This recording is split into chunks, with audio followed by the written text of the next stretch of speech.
एक तरफ था हिंदुस्तान का सबसे बड़ा बादशाह अकबर और दूसरी तरफ था एक ऐसा वीर जिसका सर कट सकता था लेकिन झुक नहीं सकता था, महाराणा प्रताप। ये कहानी एक ऐसी जंग की जिसमें सिर्फ तलवारें ही नहीं बल्कि दो महान राजाओं का जज्बा भी भिड़ा था। साल था 1568। अकबर ने चित्तौड़गढ़ पे कब्जा कर लिया था। मेवाड़ में कुछ राजपूत राजा उसके साथ जुड़ गए थे, लेकिन महाराणा प्रताप ने कहा, मैं झुकने से पहले मरना पसंद करूंगा। और जंगल में रहकर मिट्टी के बर्तनों में खाकर वो अगले कई सालों तक लड़ते रहे आज़ादी के लिए।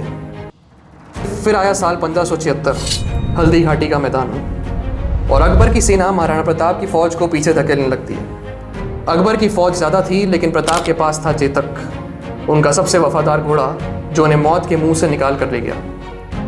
प्रताप की सेना लड़ाई हार जरूर गई थी, लेकिन उनकी हिम्मत कभी नहीं टूटी, क्योंकि कई बार हमें सिर्फ जंग जीतने के लिए ही नहीं बल्कि जंग के मैदान में खड़े रहने के लिए भी हिम्मत चाहिए होती है। अगले कुछ सालों में महाराणा प्रताप ने गुरिल्ला वॉरफेयर से कई किलों को वापस जीता और अकबर कभी उन्हें पकड़ ही नहीं सका। जब प्रताप की मृत्यु हुई, उनके हाथों में तलवार थी और उनके दुश्मन के दिल में इज्जत।